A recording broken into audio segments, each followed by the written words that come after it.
serviteur, c'est une personne fidèle qui zèle pour le service à Dieu. Et serviteur, c'est exactement quelqu'un qui se préoccupe, pas avec soi-même, mais quelqu'un qui se préoccupe à plaire son maître, son Seigneur.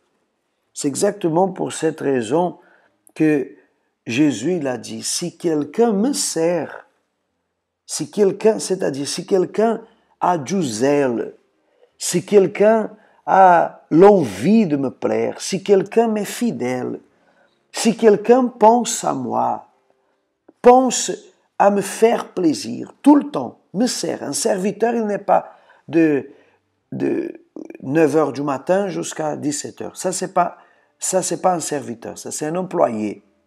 Serviteur, il est serviteur tout le temps. Un serviteur, il est à la disposition de son maître. Serviteur, parfois, dort chez son maître pour qu'au moment que son maître a besoin, le serviteur soit là. Vous savez que quand vous voyez les films, à l'époque des rois, il y avait des serviteurs qui l'apportaient à manger. Il y avait des serviteurs qui étaient à côté du roi pour le servir du vin tout le temps. Le serviteur était là tout le temps. Dès le moment que le roi était assis sur sa chaise, sur son trône, alors il y avait un serviteur qui le faisait un peu du vin pour le rafraîchir.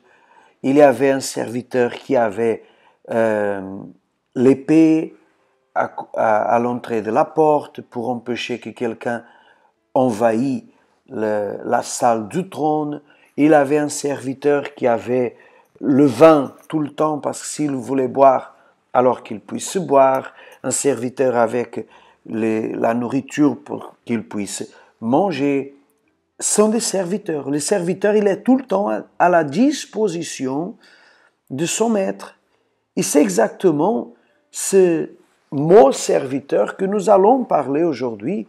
Pourquoi? Parce que quand Jésus, il a dit, si quelqu'un me sert, c'est-à-dire, si j'ai parmi vous, parmi les disciples, parmi le peuple, parmi aujourd'hui votre famille, monsieur, madame, si j'ai parmi mon église, par exemple, si j'ai parmi ce peuple qui habite dans tel pays, dans telle ville, dans ce continent, dans le monde, si j'ai des personnes qui me servent, alors mon Père les honorera. Et c'est exactement cela qu'Anne, elle a compris. Anne, dans sa prière, elle a fait une prière de servante. Servante, serviteur.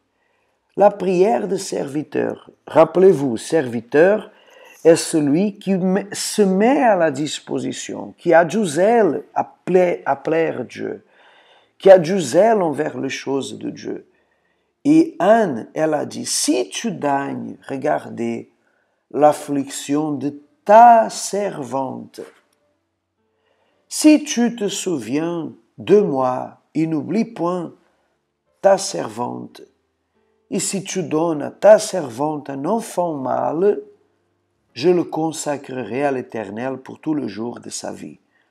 3 choses qu'elle a remarquées et a utilisé le mot servante. Regardez l'affliction de ta servante.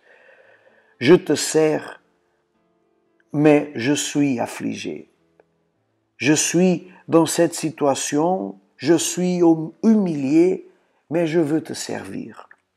C'est la prière qui touche le cœur d'un maître. Bien sûr, si vous êtes père et vous voyez votre enfant arriver en pleurant en larmes, et votre enfant, vous allez le défendre.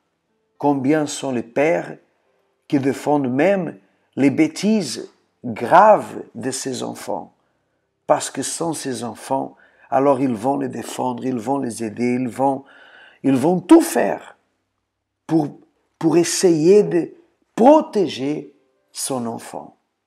Alors le servant, c'est la même chose. Vous pouvez être affligé, Mais si vous voulez servir Dieu, Dieu aura compassion de vous. Et à cause de votre intention, de le servir, alors il va enlever votre affliction. C'était le premier point. Le deuxième point, si tu te souviens de moi, et n'oublie point ta servante. Mais peut Dieu s'oublier de quelqu'un? Non, Dieu n'oublie personne. Mais en autre mot, elle était en train de dire, souviens-toi de moi.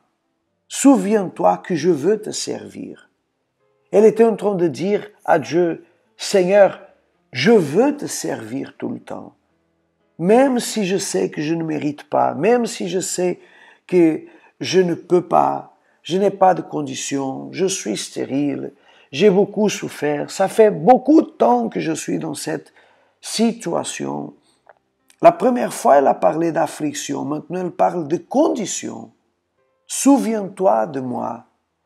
Alors, Dieu n'allait pas oublier, Dieu ne peut pas oublier, Dieu ne vous oublie pas. Dieu ne vous oublie pas, mais il n'oublie pas quand nous mettons à la place de servante. Parce que quand nous ne sommes pas servantes ou serviteurs, alors pourquoi Dieu va se souvenir de quelqu'un qui ne se souvient pas de lui, quelqu'un qui n'a pas d'engagement avec lui?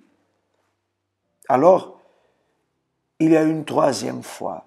Et si tu donnes à ta servante, tu donnes à ta servante.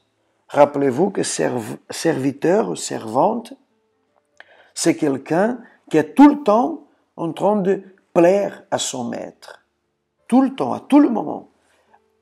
Et si tu donnes à ta servante, à celui qui veut te plaire, te servir, un enfant mâle, je le consacrerai à l'Éternel pour tous les jours de sa vie. C'est-à-dire, je ne gagne rien.